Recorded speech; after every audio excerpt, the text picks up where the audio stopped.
Harvard Divinity School. The Practice of Wild Mercy, Something Deeper Than Hope, March 4th, 2024. I'm Diane Moore, and I'm the Associate Dean of Religion and Public Life here at Harvard Divinity School.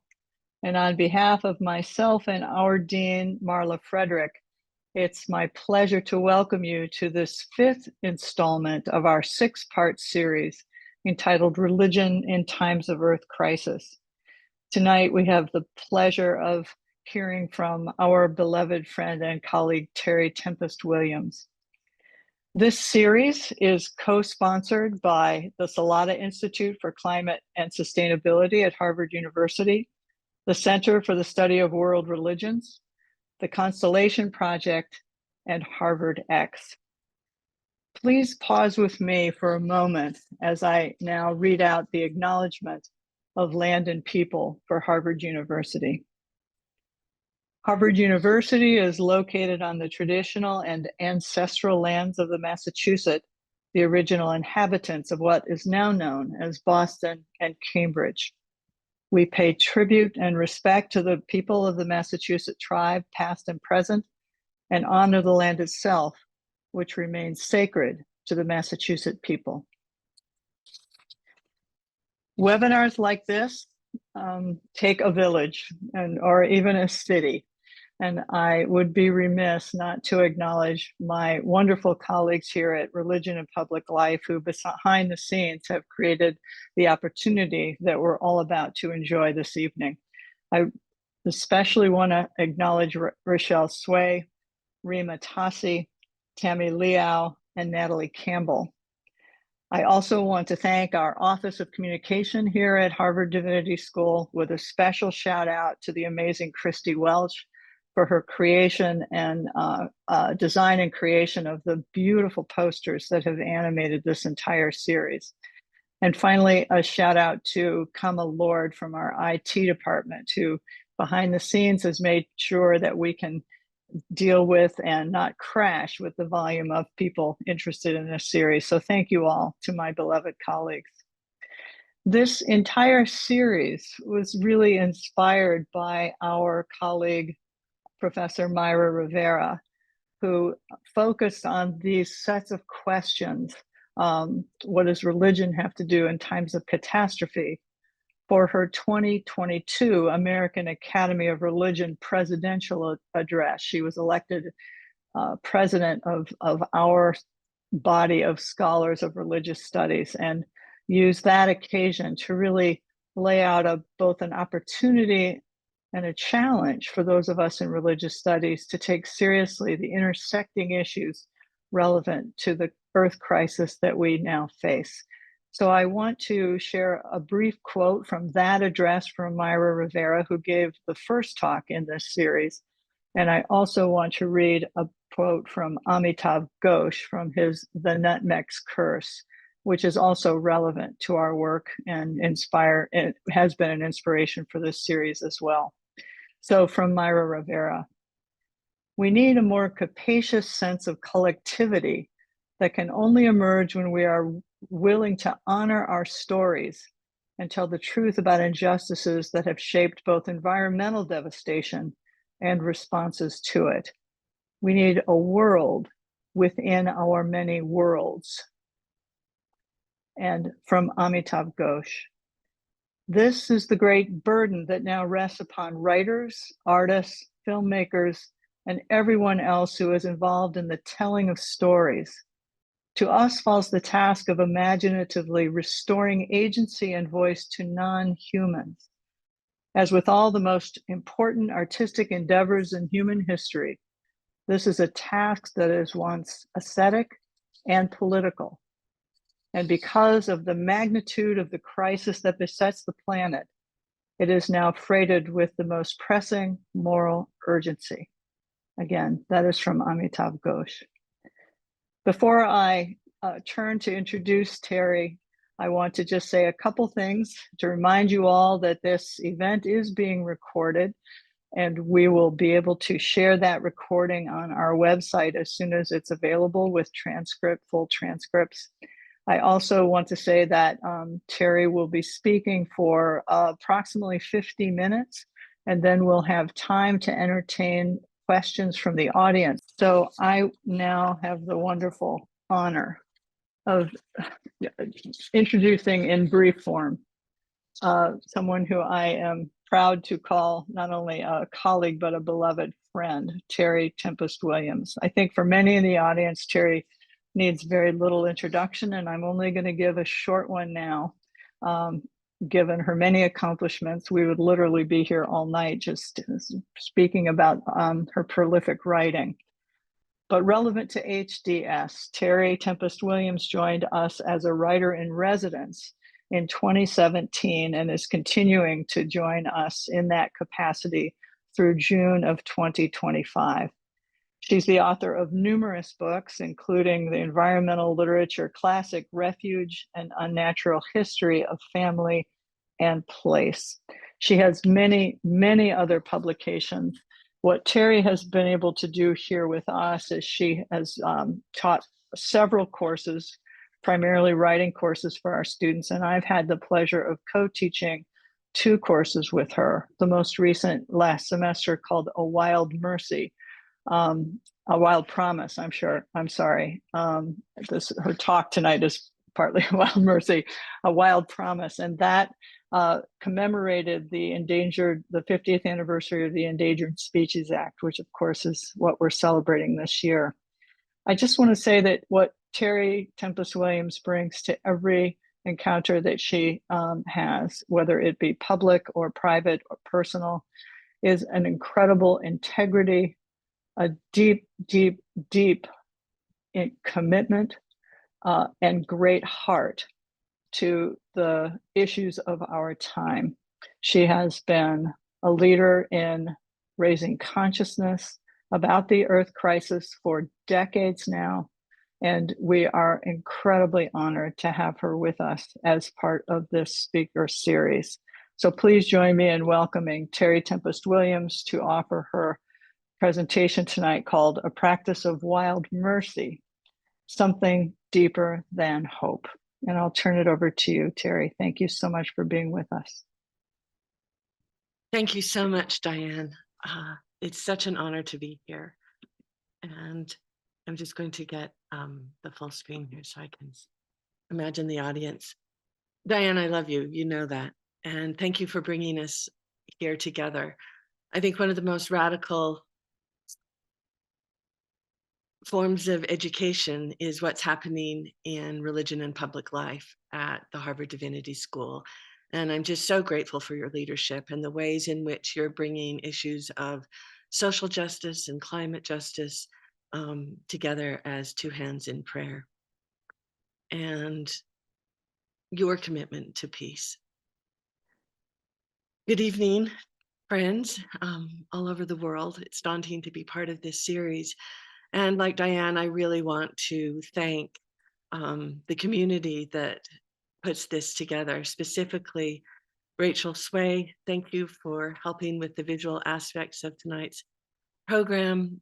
Reem, thank you for your integrity, and Tammy for your care, and certainly Natalie for helping to get the word out, and all of our community that is so committed to the spiritual access on which we turn on this planet we call home. My deepest bows to our colleague Myra Rivera, who inspired this series, as Diane said, and grounded us in the importance of our own home ground, that these global issues are in fact local issues, personal. She took us on her own journey to her own beloved home ground of Puerto Rico in times of crisis. And who can forget the image of that young woman holding her dog, both wearing halos, facing the flood in times of crisis. It put a contemporary urgency on what is happening at this moment in time, that in so many ways we are living toward the future, a future that is uncertain, terrifying, but also full of evolutionary promise. We don't know how we're going to adapt, but I believe we will. we will suffer losses. But as Myra reminds us in her brilliant talk, A Procession of Catastrophes, that we need to honor our stories and tell the truth about the injustices that have shaped not only our lives, but the Earth's. We have seen, when she talks about a world of our many worlds, we have seen our many worlds through each speaker.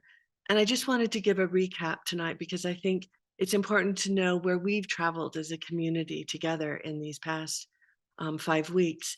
Dan McCannon challenged us to face our settler history, realizing, and I should say histories, realizing the harm we've caused in the disruption and destruction of communities, both human and wild.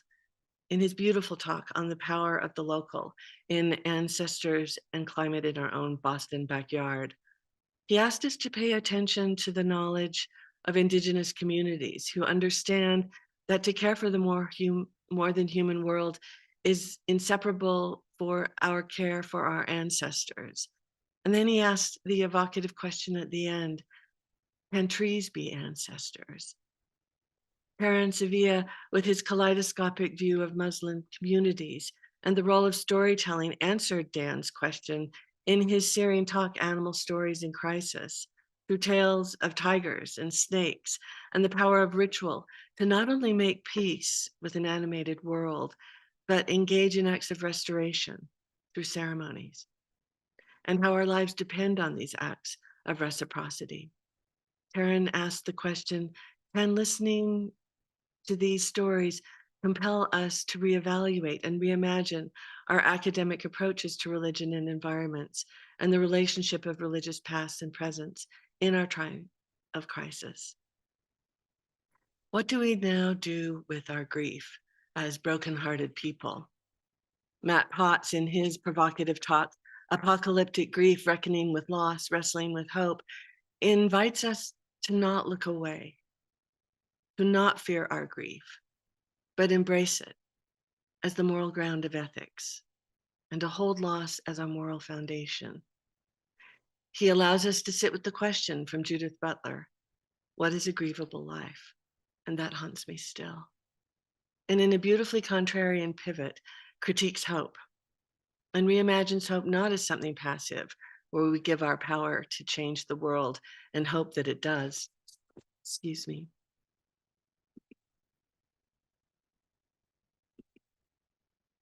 I'm sorry about that. We're in rural Utah. And so there were maybe many surprises tonight.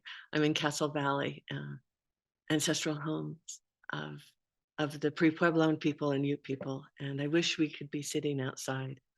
But what I love about Matt is the contrarian pivot that he made, critiquing hope, reimagining hope not as something passive, where we give away our power to change the world and hope that it does, but to put our love into action as a moral and ethical imperative. So I wanted to begin tonight by remembering where we've traveled as a community who cares about the role of religion in these times of the earth crisis. The eyes of the future are looking back at us and praying that we might see beyond our time. They are kneeling with hands clasped that we might act with restraint, that we might leave room for the life that is destined to come. To protect what is wild is to protect what is gentle. Perhaps the wildness we fear is the pause between our own heartbeats, the silent space that says we live only by grace. Wildness lives by this same grace. Wild mercy is in our hands. And wild mercy is what I want to discuss tonight, not in an academic way, but in a personal way. The place where I belong, as I just mentioned, is Utah in particular, a small desert hamlet, Castle Valley, along the Colorado River. If you were here, the coordinates that you would see would be east, would be Castleton Tower, a 400-foot sandstone monolith that seismologists have told us has a pulse. And when I remember going down to tell my friend Jonah Yellowman, who is one of the spiritual advisors for Bears Ears, I said, Jonah, you won't believe this. You've got to listen to this recording. Castleton Tower has a pulse. And as he put it to his ear and listened, He just nodded his head and he said, "Yes, I know." If we were to look south, which I am right now, we would see the La Salle Mountains rising close to 12, 13,000 feet, and Round Mountain, a volcanic plug in a sea of sage. And to our west, in the last light of day, is Porcupine Rim. And again, north is the Rio Colorado. The US Department of the Interior's Bureau of Reclamation report recently tells us that the average temperature of the Colorado River Basin is projected to increase by 5 to 6 degrees Fahrenheit during this century, and even more in the upper Colorado River Basin, which is where we live. With climate change heightening extreme temperatures, drought, fires, and floods, we find ourselves entangled in a cascade of consequences. We are experiencing what climate scientists are calling a mega drought, not seen for 2,500 years. And I can tell you, this is not an easy place to live. Last summer, there were places along the Colorado River just north of us that you could walk across. Temperatures last year in Castle Valley exceeded 100 degrees for 52 consecutive days, the mean average being around 107 degrees, reaching as high as 116 degrees. I remember a friend came, we were sitting on the porch drinking water as much as we could in the shade, and when I walked her out to her car, I heard something flapping, and I realized my shoe had become de-soled. The sole of my shoe had fallen off. That's where we're living, and it's harrowing. One's mind melts. We've taken to night walks, becoming nocturnal like so many of the desert creatures who live here. And I've been trying to expand my night vision, my capacity to see in the dark. And I think it's been a useful exercise, both physically as well as metaphorically.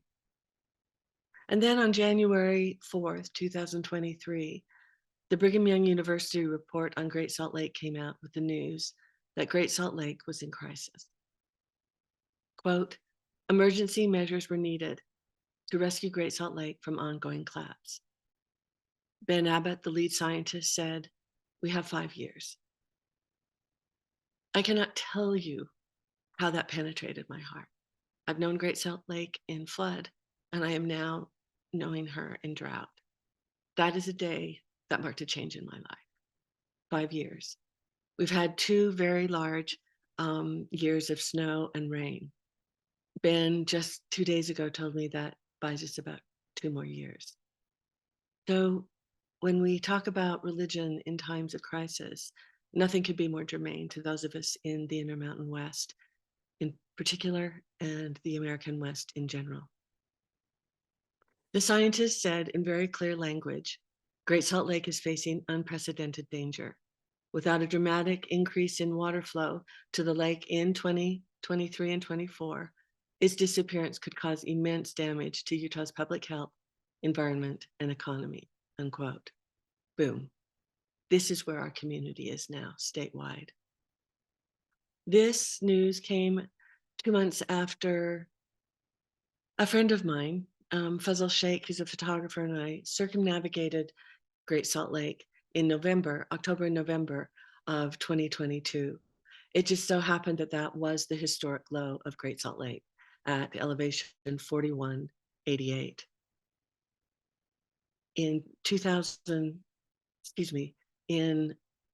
1986, her historic high was at 4212.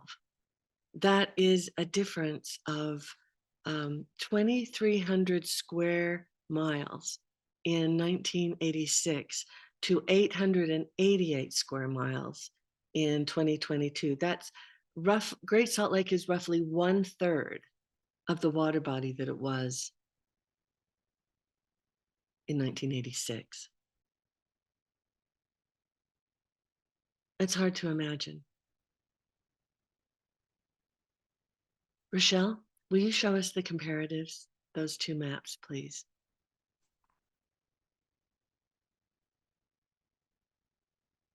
On the left, you can see in 1985, 1986, the size of Great Salt Lake. It was a liquid hand that exceeded the square miles of Delaware and Rhode Island.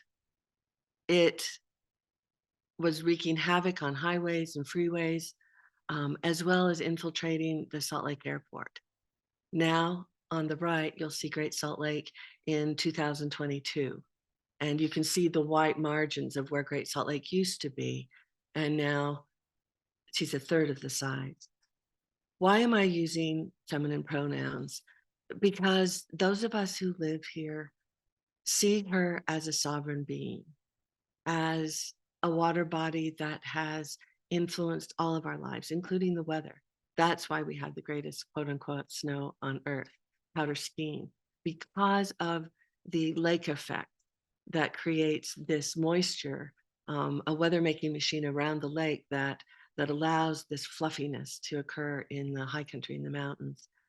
But I wanted you to see this map to understand the case study that I'm going to share with you tonight. Thank you, Rochelle.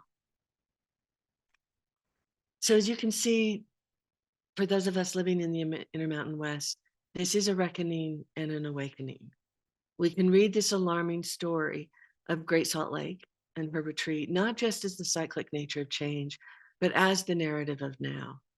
Diversions, drought, and climate collapse, toxic dust devils whipping up arsenic from the exposed salt bed of Great Salt Lake, creating clouds threatening the health and well-being of 2 million people along the Wasatch Front, the headquarters of the Church of Jesus Christ of Latter-day Saints.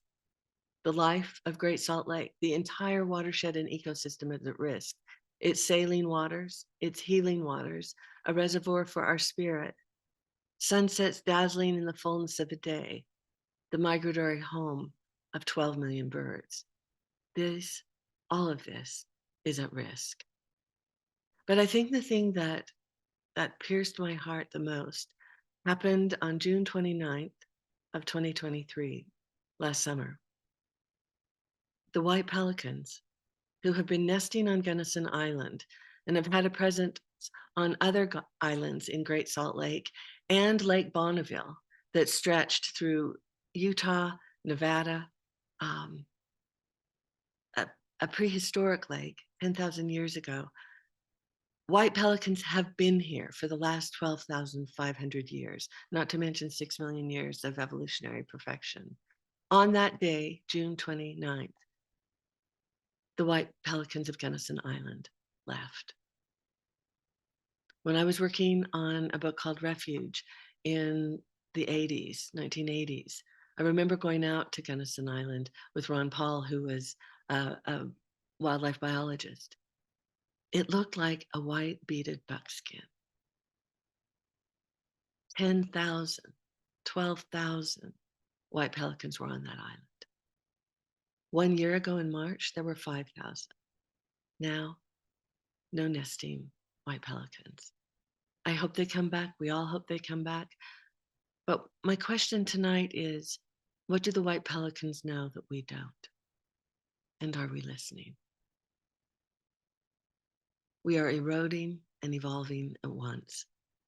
Great Salt Lake is a living being, even Utah of the Year in 2021, mentoring us on the nature of change, our refuge in flood and in drought. Great Salt Lake is bringing us to our knees. How do we put our love into action? We can create new stories, building from the past. Our mother lake is calling us home. She is terminal. Her water body is disappearing in drought, evaporating faster than clouds can promise rain or rivers can rise. Avocets and stilts stand in her shallows, reflecting hope. But that is not enough. We need to bring water to Great Salt Lake. This we can do. And if we do nothing, death becomes us. We are the water bearers of her future. Great Salt Lake and the lives she supports depend on us and what we choose to bring. Let it be water, not promises like dust. Let it be actions, creative and bold. Let it be love. Great Salt Lake is a mirror of who we are, shrinking or expanding. Birds are prayers with wings, and we can hear their devotions at the water's edge. We will bring water to Great Salt Lake. This is our vow. This is our work. Under our watch, we can accept nothing less. Who will forgive us if we do nothing? Until all we can hear is the silence.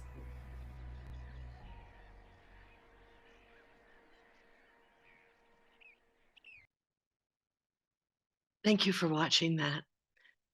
You know, Amitav Ghosh talks about the burden of writers and artists. I don't see it that way. I don't think it is a burden. I think it's a privilege. And I wanted to share that with you because how do we put our love in action? And Eric Overton is a filmmaker. I'm a writer. It was a weekend. A friend sent me what he had been working on, this short film that was very rough. And she decided, I just wanted you to see how beautiful his work is.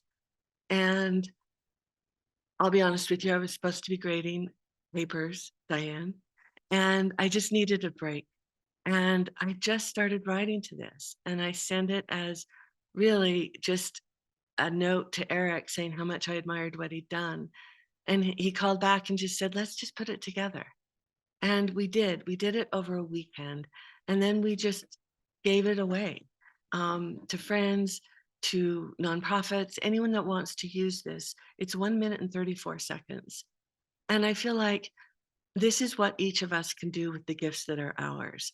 How do we collaborate, which I really believe is the way forward in these times of crisis, and then offer it up in the name of community, each in our own way, each in our own time, with, again, the gifts that are ours. I'm haunted by that silence. And when I saw the footage that Eric had done, it was the silence that haunted me. And I am desperate for silence in my life. We live in the desert for that reason. But this is not a restorative silence. This is not a spiritual silence that nurtures and inspires us, but it is a silence that unsouls us. UNSOULS. And I've never known that word until yesterday. I was in Salt Lake City, and a young activist came up to me, very discouraged about what the legislature had done and not done. And he said, they are asking us to unsoul ourselves. And that has stayed with me. And that, to me, is what that silence, this penetrating silence, could be if we do not get water to Great Salt Lake. And I'm sharing this story with you because this is not personal. I told you it would be a personal rendering. What I mean by that is every one of us in the places we call home, whatever town, whatever city, whatever country, whatever community we are a part of, you have your own Great Salt Lake, a place that you love that is dying to come back to life. And this is where I believe that our obligation comes forth. This is our wild mercy in this moment, to ask the question, how can I help? And again, how can we put our love into action? There was something surprising about the Brigham Young University report on Great Salt Lake last year. And it was on the last page. And the header was this: what we need more than water. That in itself was shocking, because all of us thought we have to get lake to the water, whether it's, which we will talk about in a minute, whether it's subsidizing alfalfa farmers, where 80% of the water to Great Salt Lake is diverted and growing alfalfa to be exported out of state, to raise food for cows, or whether it's hoping that the Mormon Church will release some of its water shares, which they have done, and they are promising to do more, or conservation of water. So many strategies. What do we need more than water when it comes to the revitalization of Great Salt Lake? And I want to read you the first sentence. And this is by scientists. Perhaps the biggest deficit we have in facing this crisis is trust. Trust is what we need more than water. It goes on to read, and I want to read you this paragraph. Conservation measures have been taken throughout the watershed, but many water users and providers do not yet trust each other to shepherd conserved water to the lake. We desperately need transparency and shared sacrifice to reinforce trust and solidarity. We hope that this intention comes through in our writing. Many of us currently involved in agriculture or have farmer heritage in the Great Salt Lake watershed are asking this question: who can we trust? As farming families and communities, we will be most impacted by changes necessary to rescue the lake. We need to ensure financial, legal, and professional support for farmers during this transition. This also could be communities at risk. This could be communities of color. This could be all manner of people, legislators, who do not have trust. So I point that out because, again, I think as a species, and I can say as a state in Utah, we are always underestimated. But I believe this is not just a political issue or even an ecological issue, but a spiritual issue. Where is our devotion? How can we help? We can build trust together. We can create together. We can create collaborations together. We can mobilize our gifts, each in our own way, and offer them up in the name of community. So I would ask you, what is it in your community that is dying to come to life again? And what are your gifts that you might offer up in the name of your community? How might you help? I think we need this kaleidoscopic approach in this beautiful broken world we call home. Science, art, storytelling, poets and politicians, enlightened, compassionate public servants, and religious leaders who are coming together in the name of wild mercy is what can inspire us. If grace is something God grants us, unearned, undeserved, freely given, then mercy is what we as human beings can offer to Earth, to our fellow citizens, and all those beings with whom we share this planet with, including rocks, rivers, mountains, and an inland sea called Great Salt Lake. We can put our love into action through the gifts that are ours. There's a woman in our community named Nan Seymour. She's a poet. She has used her gifts of language to ignite a community. What she said to us last year was, we can become a lake-facing people. We have not been a community of lake-facing people. We have faced the mountains, never the lake. When Brigham Young said this is the place, what he also embedded was that this was a lake of wasted water, water in the desert that no one could drink. We can become a lake-facing people. But she didn't just speak her words, she embodied them. And for the past 2 years, 2021, 2022, 2023, and now this is the 3rd year. For the last 2 years, she created Vigil. She camped on the shores of Great Salt Lake from January through March, throughout the Utah State Legislature. That is not easy to do. Brooke and I went to visit Nan last year, and we are hardy people. You know, we've camped everywhere, in the West, in the Arctic, etc. We brought our sleeping bags, we brought our tent. It was so bitter cold. well below freezing, reaching single digits, that Nan at that point was staying in a camper and offered us the kitchen table to sleep on, which we did. 3 months. This year, she took her vigil to the state capitol. Rochelle, could you show us these slides and let's talk about them? What I can tell you so far is when the legislators heard about Nan keeping vigil, they invited her to pray. It's a largely Mormon legislature. This year, she took her vigil to the Capitol itself and invited the public to join her. This is an image on January 20th. It was the beginning of the Utah legislature, their legislative session, and 1,200 people showed up. It was so exciting. It was so joyous. It was diverse.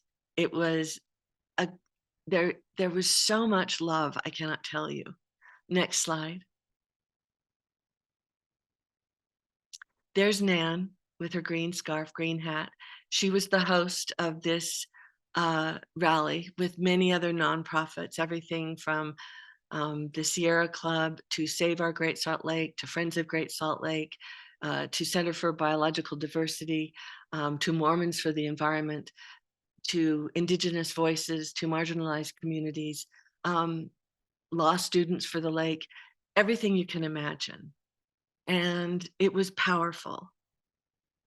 What was also powerful, next slide, please, is that Nan told me not long ago, if you would have told me that in my 40s, 50s, I would be a puppeteer, I would not have believed it.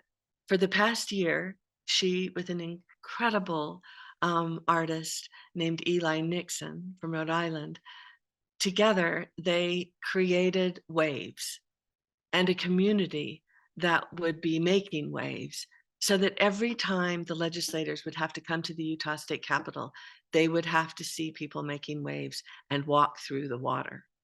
Next slide, please. Not only that, but on the edge of the lake, they created species from the lake community.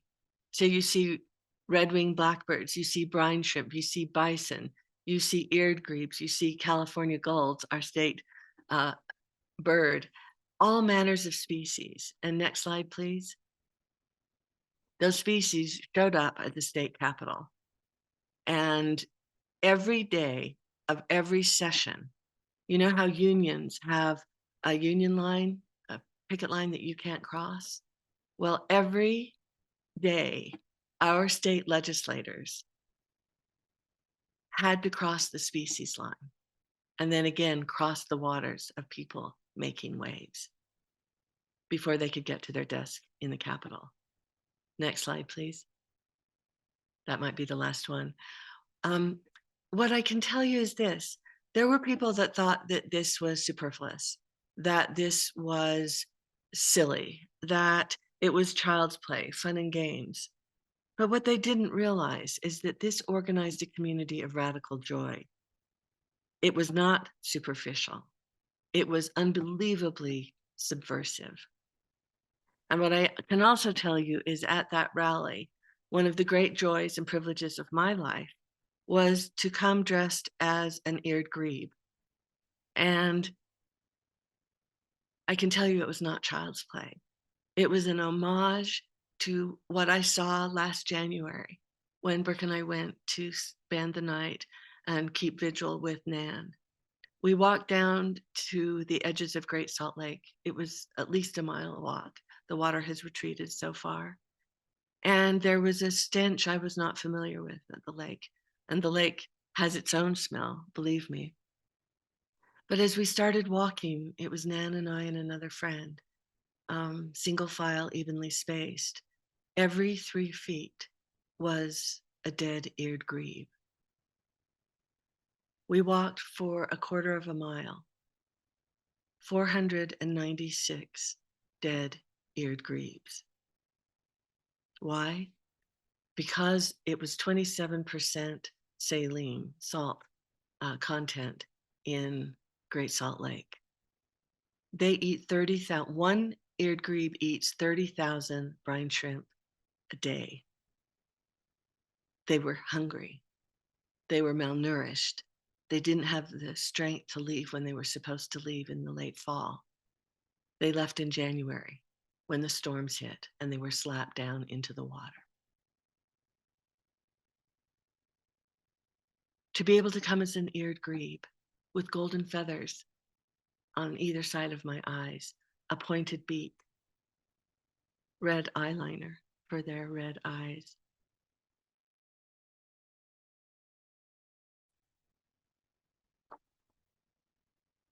Thank you for those slides, Michelle. There is something deeper than hope. Engagement, community, embodiment, compassion for those creatures we live among. At that same rally that I've been speaking of, Forrest Kutch, a Ute leader, revered and respected, stood before the citizens and said, "This is our sacred lake. This is all of our sacred lake." And then from the steps of the Utah State Capitol, he faced Great Salt Lake on the western horizon, glistening like a line of quicksilver, and said, "Join me so she can hear our love, our sacred lake, our sacred lake, our sacred lake." 1,500 people chanting our sacred lake so we could become a lake-facing community. Would you believe me if I told you that in that moment the clouds opened up and a golden light flooded the sky? Great Salt Lake shimmering on the horizon. Do you know what one of the first actions of the Utah State Legislature was in this season of 2023? HB 249, House Bill 249, known as the Rights of Nature, or the so-called Legal Personhood Bill. What this bill said was, you cannot grant personhood to a lake. They did not explicitly mention Great Salt Lake, but we all knew what they meant. You cannot grant personhood to a lake or a mountain or a river or a non-animate object. Never mind that we've granted personhood to corporations. H. Bill 249 passed the House in a vote 58-11. That's how scared they are of this movement. That's how scared they are of the species line. That's how scared they are of our pronouns that we are calling Great Salt Lake, our sacred lake, our mother lake, she. Not the Great Salt Lake, Great Salt Lake. People making waves, scientists calling for trust. Again, as Jonah Yellowman, the spiritual advisor of Bears Ears, said to me not long ago, and to a group of students, it is time. It is time we grant selfhood to Great Salt Lake, to rivers, to mountains, to beings. We are not the only species that lives and loves and grieves on this planet. Last Friday, there was a public celebration of Harry Belafonte's life at the Riverside Church in New York City. It was open to everyone. It began with drumming. Chief Bob and Neil Clark and the Illumi Ensemble proceeding down the aisle of the famed and historic Riverside Church, calling forth the ancestors. Reverend Dr. James Forbes opened his sermon with 4 words in his honoring of the great activist and singer and so many other things, a great human being, Harry Belafonte. What he said in these 4 words were, "We are one family. We are one family," he said. Quote, "God is love. God is freedom and justice. God is power. God is power to bring about change. God is building community," unquote. And then Sweet Honey in the Rocks brought forth breath. They asked us to breathe together. And they sang the voice of the waters into being to welcome the ancestors. For the next 3 hours, the love and music and activism for civil rights, for human rights, for freedom and justice for all, brought together through the life of Harry Belafonte, was celebrated. He was at Selma. He was at the March on Washington. He was fighting justice in the prisons and against hunger nationally and globally. It was his idea to gather musicians, for we are the world, we are the children, creating community, and a song the whole world could sing. He was wherever he was needed for 8 decades, and he called all of us to be there too. The public memorial was deeply inspiring. And I thought about our community at the Harvard Divinity School. I thought about our community at Great Salt Lake. I thought about the Earth community, how we are eroding and evolving at once. The cosmic awe of his devotion. The poet Aja Monet said of Belafonte. The original dream defender, the choreography of care. And then she said, the artist's assignment is to love, to love, to love. These beautiful chanting sentences that were proclaimed by a poet. Harry Belafonte said each generation is responsible for its own liberation. And then he said in a clip that they shared, we have to love so fiercely, so dangerously, oppression melts. And as Whoopi Goldberg said, it's why we need to care. We all left singing and dancing as one family, with Wynton Marsalis and the New Orleans band playing Oh, When the Saints Come Marching In down the aisles of the Riverside Church. And we followed them, singing and dancing, carrying the joyous, dangerously loving resistance onto the streets. May we all love better. It struck me that as we were singing, when the saints come marching in, that's the same song with different lyrics that Nan and her species line and all the people making waves were singing also on the state capitol steps in Utah. Social justice, climate justice, justice for all. These are all one movement. To love, to care, to engage in something deeper than hope. This is the open space of democracy. We can engage, we can bear witness to this burning world. And there is something we need more than water, and that is trust.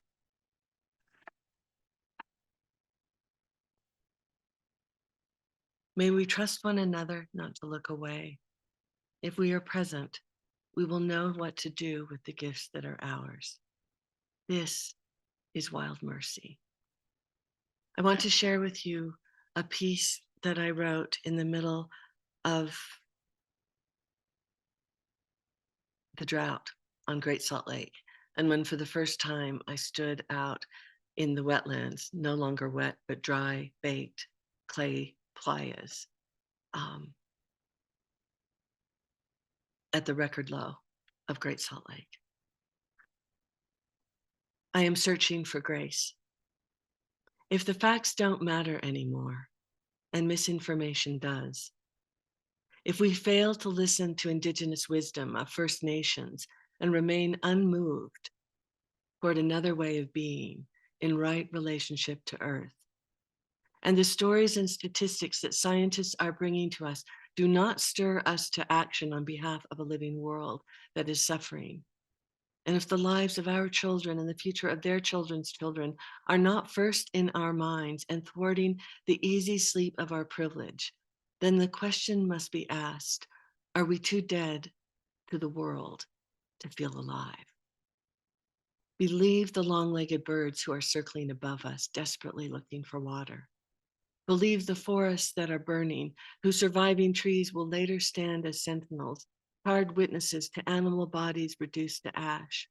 Believe in flash floods roaring through burnt canyons, gathering debris in rivers running black in the desert, even in times of drought. Believe Great Salt Lake is retreating in plain sight, leaving what's left to the dust devils, whipping up clouds of chemicals, resting on the dry lake bed as we inhale the toxic world we have created. Believe in the once shimmering bodies of water on the horizon that are now nothing more than a mirage made of heat waves, death dancing on the salt flats. Believe in the silences. Before we can save this world we are losing, we must first learn how to savor what remains. This is more than an ecological crisis or a political crisis. It is a spiritual one. The earth will survive us. We are the ones being baptized by fire. What is the role of religion in this time of earth crisis? How can we put our love into action? How do we build the capacity to not look away? How do we build trust? How do we engage the gifts that are ours and offer them up in the name of community? Each in our own way, each in our own time, in the places we call home.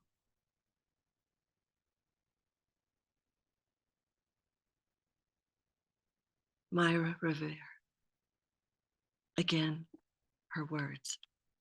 We need to honor our stories, to tell the truth of our injustices that have shaped both environmental devastation and our responses to it, our world of many worlds, our sacred lake. We are one family.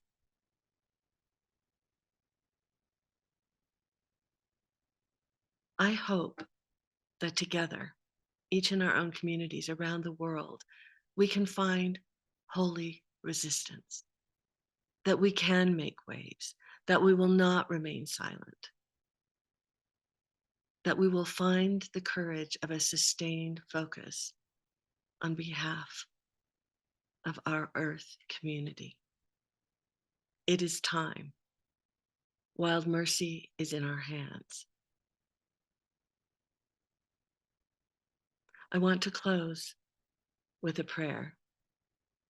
And again, it's another collaboration with a dear, dear friend, Rosalie Menard. She is an exquisite photographer of birds, one of the first photographers, believe it or not, of Great Salt Lake who focused on the birds, who came to know who these species were of the 12 million birds migrating through. We've known each other for 2 decades. We call each other bird sisters. And she put these images of hers together last night for this gathering. And I'm so grateful. This is what collaboration looks like.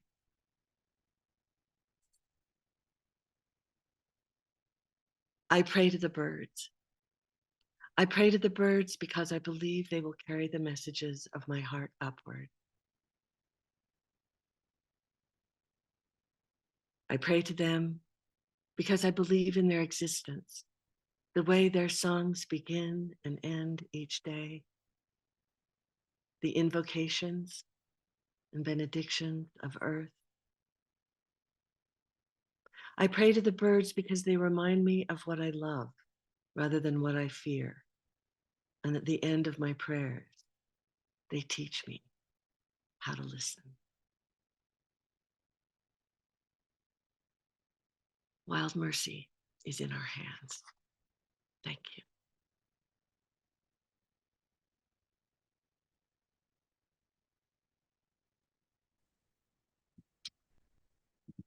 Terry, thank you for that eloquent, evocative, deeply heartfelt prayer. I think your entire presentation was a prayer and a calling forth of our own agency to connect, to reconnect, and to be attentive to all that is at stake in this time. So thank you deeply for those moving words. I wanted, as you were speaking, I had the voice of Chief Orrin Lyons in my head. And I believe you actually were the person to introduce me to his work and his important witness. And I was especially came to mind his particular talk on saying that we would be so much better off as a United States citizens if rather than a Bill of Rights, we had a Bill of Responsibility. And the reason that I was thinking about that is the notion that responsibility is about the ability to be present and respond, to be responsible. And that requires exactly what you're calling forth in us, is a sense of presence and attentiveness and recognition of the profound interdependence that we have with our own context, but in your context, the power of what it means to be deeply wedded and rooted in a place that includes the Great Salt Lake, and then your own experience of sorrow at what's happening to that beautiful, powerful entity. So I wanted to share that with you, particularly because those words of a sense of responsibility as opposed to rights, which of course are about the internal and the individual, as opposed to a sense of the recognition of our profound interdependence, and then the accountability that calls us to rise to meet. So thank you for that. I'm going to invite people to please put questions in the Q&A at the bottom. But Terry, I wanted to ask you a few things that you and I discussed. There's so much that you represented, and so much that we would love to hear from you, that we would love to hear from you around. I want to start with actually the third question you and I talked about, which is, what does it actually mean to bear witness in your experience? What you're calling us to do so, you've done so, but can you elaborate on your own experience of what it means to bear witness, not only what it calls forth in us, but what it does to us when we're able to bear witness? Diane, I'm going to do something that I didn't plan on doing. This is about bearing witness. I saw this flash. I'm going to take the computer and see there are 100 deer just right outside. And I just want to see if we can, just a minute, if you can see them.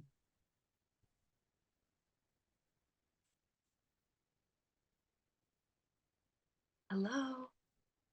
Diane, can you see them? Yes, we can. Yes. Yes, we can. Look at that buck. Oh my gosh. How beautiful. Look at these. And they're all just, hello. Hello. Oh, gorgeous. Hello, little ones.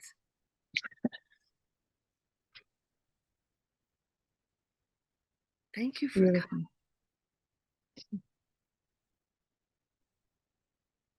Diane, can you see them? We can. Can you see the bucks on the ridge? There's It's harder to tell and see, but we can see the. Look at this one. Can you see that buck? Oh, yes. Yes. So I think that's what bearing witness is. Look at the light on Castleton Tower that has a pulse. And look at them, they're just staring. Beautiful. Yeah, meadowlarks.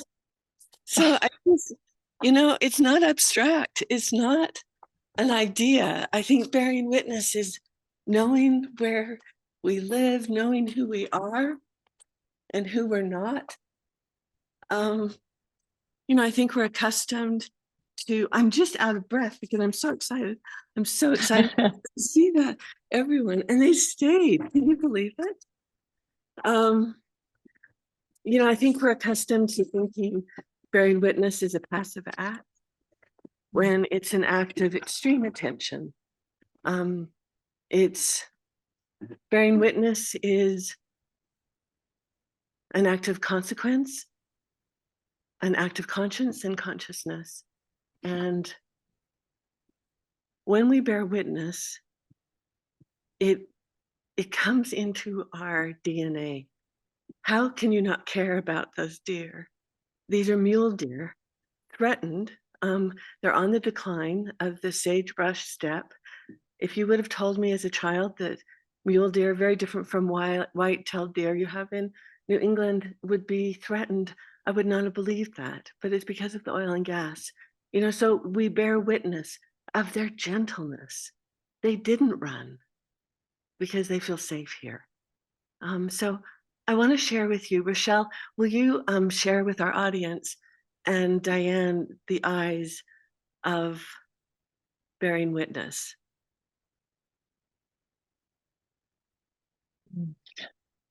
Those are eyes to me that do not look away. And this is a mask, a piece of sculpture made by our beloved Mary Frank. I thought so. 91, it looked like her work. Isn't that powerful? 91 years old. And she just made that to remind her we cannot look away, that we can ask for a ceasefire in the name of our humanity.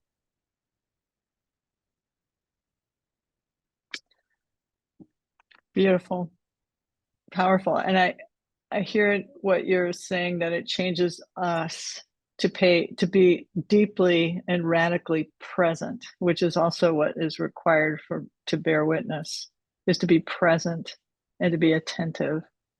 And doing so, I think, does then change us. It does. I think it changes us on a cellular level. And, you know, as you were saying, it is in that witnessing that is an act of reciprocity. You know, we were witnessing the deer, but they were witnessing us. You know, it's not one way. That is that 1 + 1 = 3. That third point of engagement takes place. Absolutely.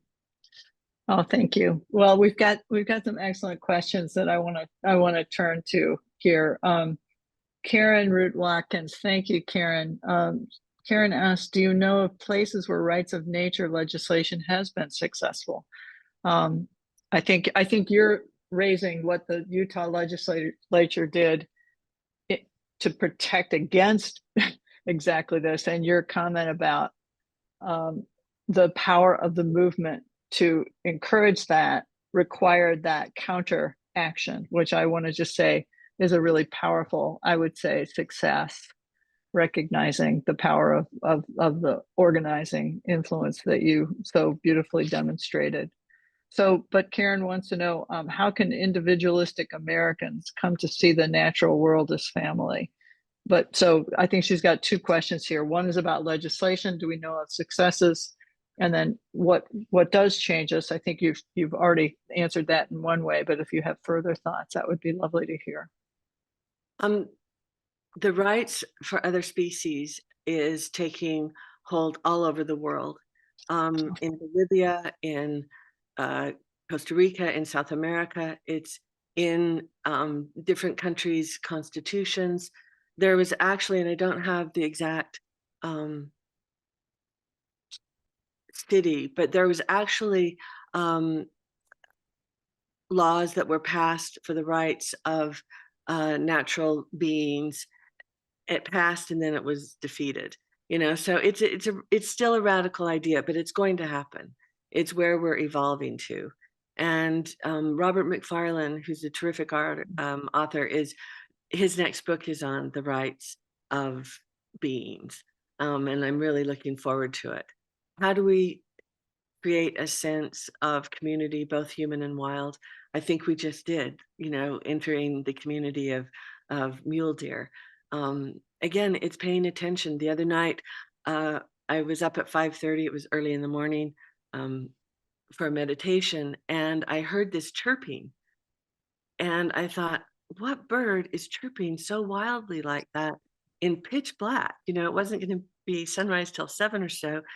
And I thought, I don't know that bird. And when we were just outside, you know, you can hear Say's phoebes are arrived, meadowlarks, ravens. And I did not know that species. I went out in my nightgown, opened the door, nothing, quiet. I heard some rustling. And maybe 20 feet away, I heard this hair-raising snarl and then a scream. And I realized it was a mountain lion.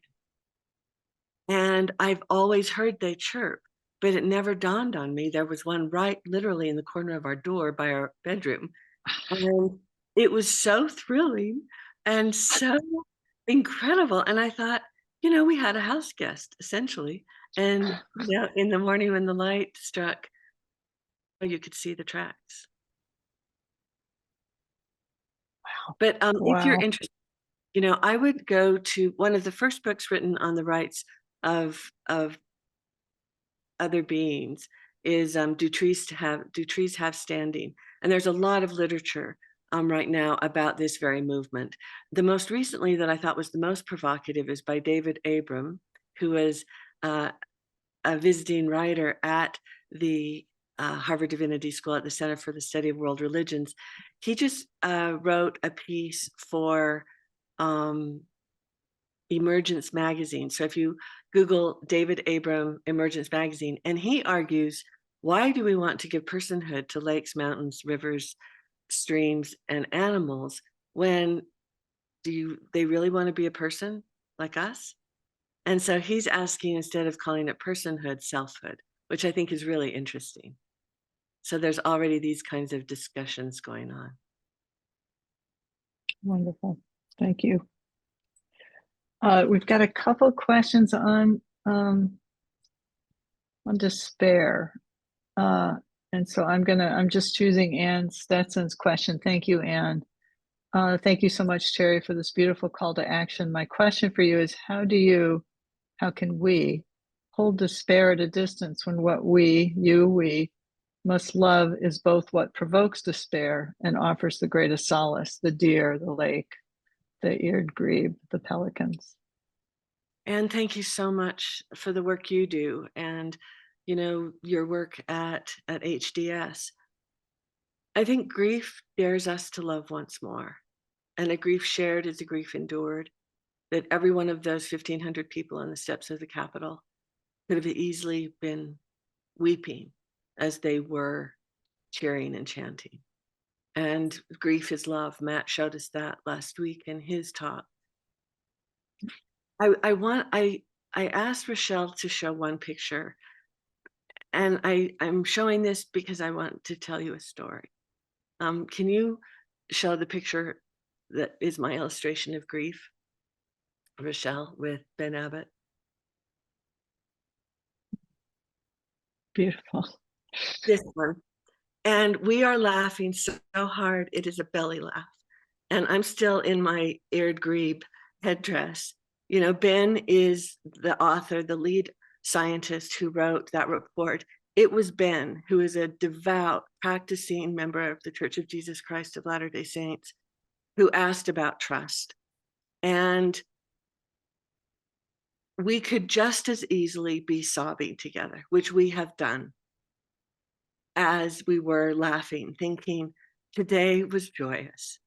And all we know is where we are in the moment that we have. And so again, I think it's about being present, about finding the joy in the moments you can, about crying together in the moments when you must. And I remember saying to Ben in August, he is wasting away. He was getting thinner and thinner and thinner. And I said, Ben, you need a steak. And he said, Terry, I'm a vegetarian. And I felt so disrespectful. And about 3 weeks ago, I was sent a video by his father that said, this is a picture of Ben eating a steak. And he was ravenous, and I just think it's the humor, it's taking care of each other. Ben is one of the most brave people I know. And what I love about Ben is he is fierce and he is faithful and he is infiltrating the powers that be. And I feel that it's really encompassing the full range of what it means to be human. And that also embraces the idea of sacred rage, which we talked about with Myra. Anger has its place too. And how do we uphold the practice in this country of civil disobedience, of daring to cross the line with a community, upholding our values that are ultimately ethical and spiritual on behalf of life. And I don't know. I cry every day, if you want to know the truth. And there are some days that I feel like I don't know how I'm going to get out of bed. But what I'm aware in those moments of despair is the limits of my own imagination, and imaginations shared, as you saw tonight with Eric Overton and Rosalie Winard. Imagination shared create collaboration, and collaboration creates community, and in community, anything is possible. Wonderful, thank you. I think your representation of Dan and you in that beautiful picture brings me back. I want to highlight Dan McCannon, our friend and colleague's question. Dan says you spoke eloquently about the importance of trust, and I think I understand what you mean by trust, connecting all the activists gathered together outside the Utah State Capitol. And Dan asked, could you say a bit more about what trust means in our relationships with the legislators who voted to deny the personhood of Great Salt Lake and their counterparts in all of our diverse sacred spaces?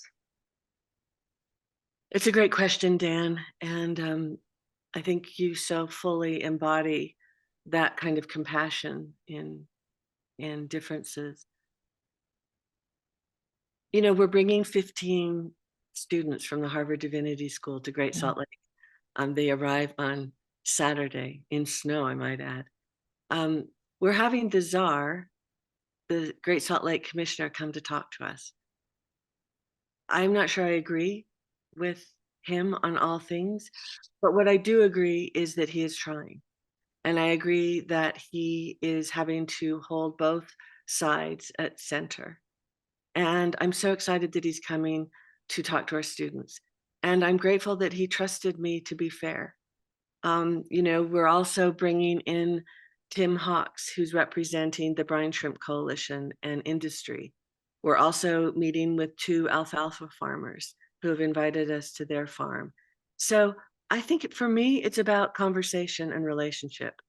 You know, I'll never forget during the Edward Abbey Monkey Ranch gangs, of which I was a part, I needed a ride with one of the legislators from Southern Utah.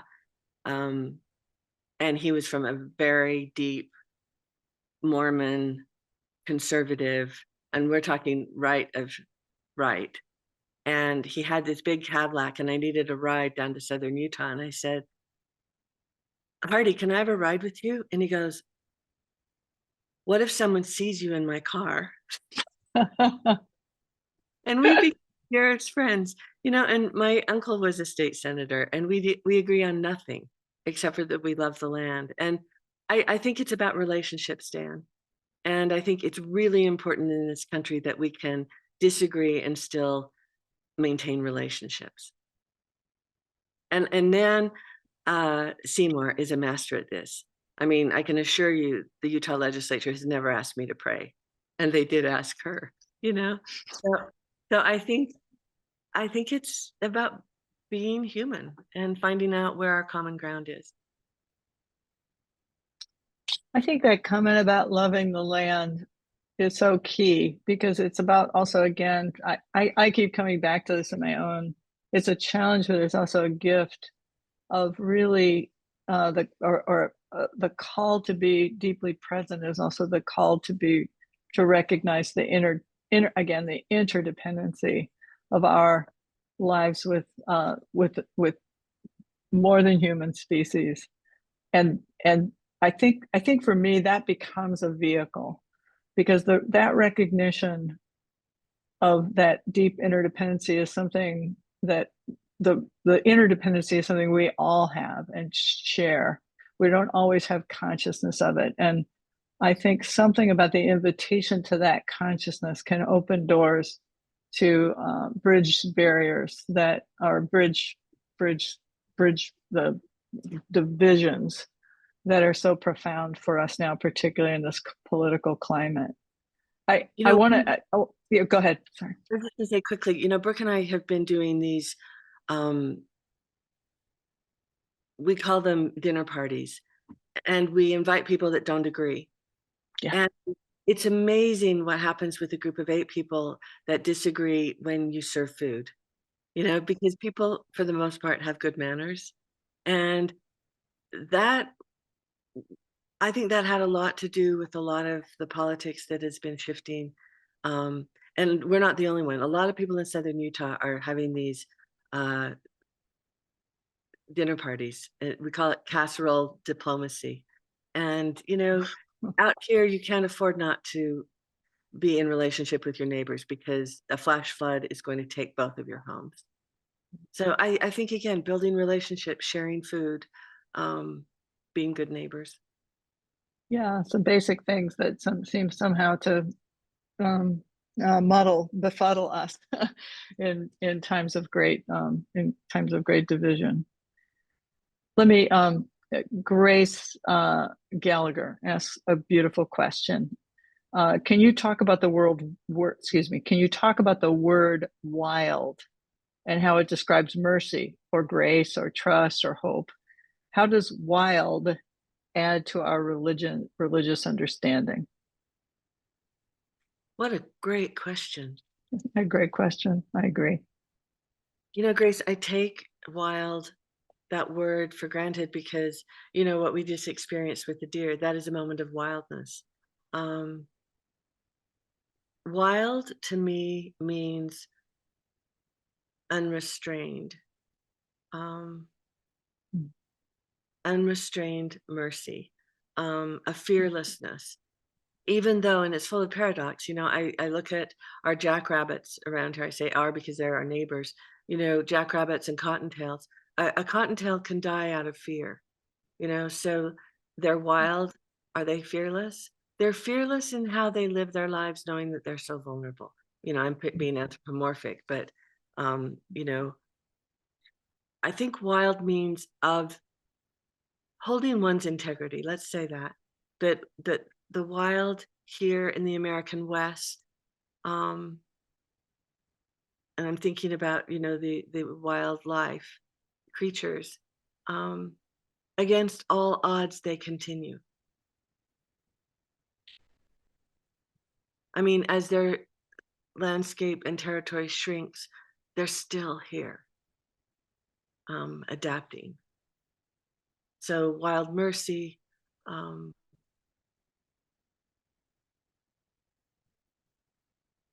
me, it's the integrity, the sustained focus that you continue against all odds. Wonderful. I'm going to think about that. Thank you. It's a beautiful question. There's another kind of just Jesse Taylor, right after Grace's question, asked a related question. I'm not sure, Jesse, if you posed this in relation to Grace's question, but he says, you say human and wild, quote unquote.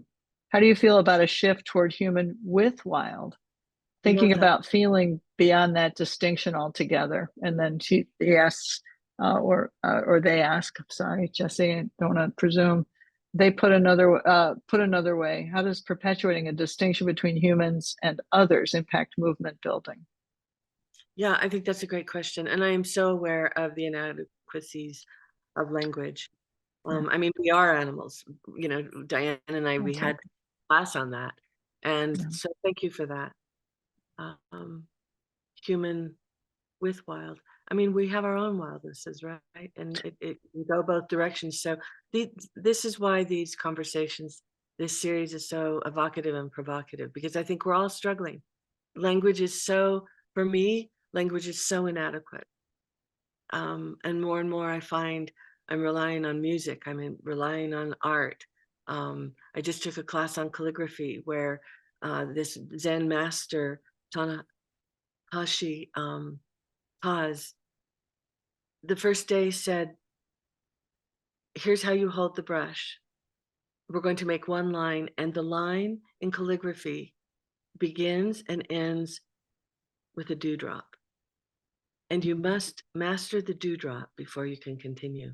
And so for 4 days, I did nothing but do dewdrops that first looked like tadpoles, then commas, then teardrops. And it was a meditation. And I finally was able to do one character, which was tree. And it brought me into relationship, and Dan, if you're still there, with the divinity tree.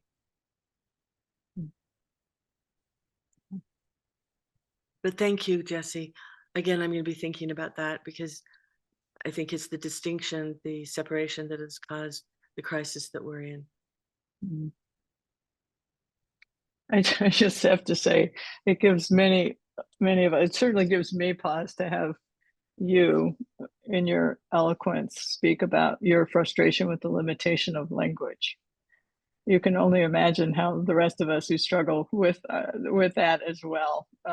But I hear exactly what you say, as language, of course, is just itself a symbol that is itself a distancing.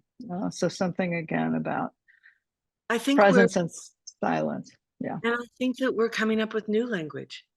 I mean, I'm seeing that all the time, and I think that's so powerful. Yeah. New words. New words. New ways to express what we know deeply is another way I think about. Like, how do we get in touch with what we know deeply, which again returns to radical presence. And Peyton Ho asks a really critical question here as well, relevant to that. I'm so moved by the call to deep presence and the prophetic call, quote, before we can save this world, we're losing. Before we can save this world, we're losing. We must first learn how to savor what remains, from you. It seems this invites us as a people of faith to develop intentional spiritual practices of engagement with our local ecosystems. What do those practices look like for you, and how do you engage that in spiritual community? Thank you so much for your question. You know, I think it was 3 Sundays ago, I got a call from this wonderful naturalist friend. We've known each other for years. And he just said, Terry, have you ever been, and you have to keep this a secret, have you ever been in this canyon of flaming hearts? And, you know, anything in the West that's within 4 hours is close, right? It's not the same as in New England. And I said, I haven't. And he said, would you like to go to church? And I said, yes. So a group of us who have been doing Sunday walks as our spiritual practice went to this canyon that none of us had been to, that we're calling, you know, the Canyon of Flaming Hearts. And it's the site of an earthquake. It's never been described. His daughter's a geologist. She came, and his son. And there was a kind of a localized earthquake that created this liquefaction with seeps in the porosity of the sand. And it's like a mini upheaval or incline, anticline. And Rochelle, would you show us that image? I brought it because I think it's so stunning. Oh, that looks like a heart of a flaming heart. Stunning. And not to mention, I think it's so erotic. But and every, I would say, 30 feet, there was another one. And that's a spiritual practice for me. And I love how my friend Mary O'Brien, I said, I cannot believe I've never seen this before. And in fact, I had been to that canyon that has another name. And she said, well, Terry, it's not hard to miss. There's hearts, hanging hearts every step of the way. And I loved how my friend, who was the naturalist, said, well, it depends on what you're looking at. And probably I was just looking at the ground, you know, 1 foot in front of the other. So I think a spiritual practice can be a group of neighbors and friends agreeing to do a meditation walk each Sunday.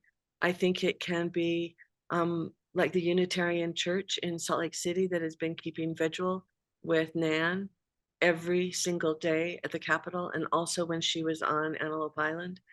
That is their commitment. Also, they are committed to climate change. And when a former student of the Harvard Divinity School, Rochelle, you can change that now. You know, Tim DeChristopher came to the Divinity School after spending 2 years in a federal prison for buying oil and gas leases as an act of civil disobedience. That was a spiritual commitment that that community in the Unitarian Church, which was Tim's church, took on for 2 years, supporting him in prison. So I think it's the full gamut of how one chooses. But I do think that it's coming from the people themselves, asking their spiritual leaders to align themselves with these earth practices of an earth community, local and global. Wonderful. Terry, we have time for one more question. I think this is a beautiful one to end with, and I want to thank you, Graham Sinclair, for raising it for us. Please, can you discuss grace as you experience it today and in your vocation? This is a question to you, Terry. It seems to me grace is never oversupplied, but often undersupplied. And how do you keep offering yourself grace as you watch nature be treated worse and worse? Thank you for this session. Thank you. And that question moves me to tears, because that's the question I'm thinking about. And that's the question I'm writing around, is what are encounters with grace? I took Charlie Hallisey's class on grace, because in Mormon tradition, we don't talk about grace. But I think that idea of what is undeserved, freely given, I feel that the deer are an example of grace. Freely given, unexpected, undeserved, and they stayed with us. That was a moment of grace. And I know Diane well enough to have experienced her grace that she wouldn't mind if I broke set and took the computer outside to see if we could see them. You know. But I'm just trying to figure out what grace is. But I think it's these surprises that take us into a state of mind where awe fills our souls. And at a time, to use the activist word, where everything around us, the rapidity with which we live, the speed, the distractions, the despair, the fear, even especially of our own democracy at risk, we are being unsouled. And how to remain soulful, I think, is also an act of grace, of slowing down, of paying attention, of developing our own practices.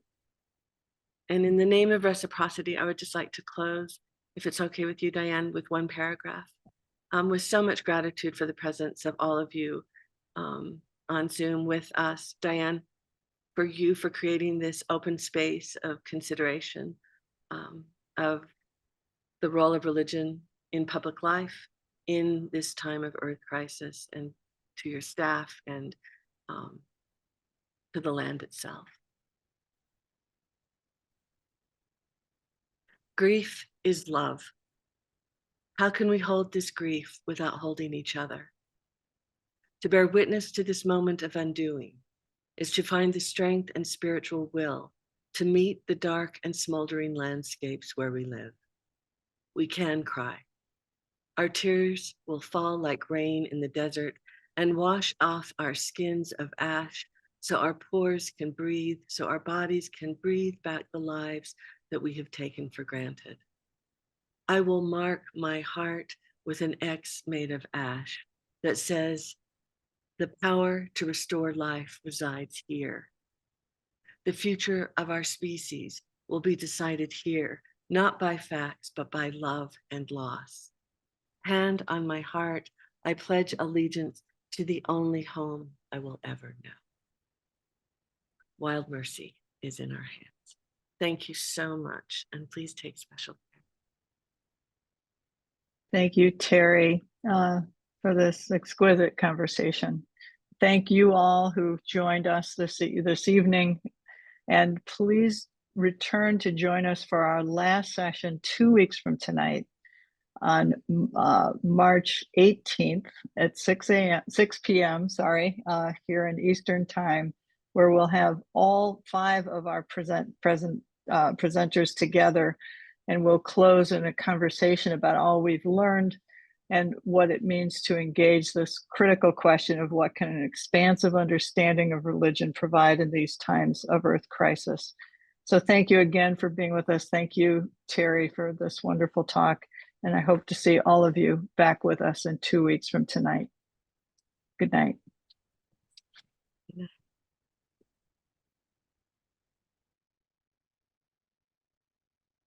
Sponsors: Religion and Public Life at Harvard Divinity School, the Salata Institute for Climate and Sustainability at Harvard University, the Center for the Study of World Religions, the Constellation Project, and Harvard X. Copyright 2024, the President and Fellows of Harvard College.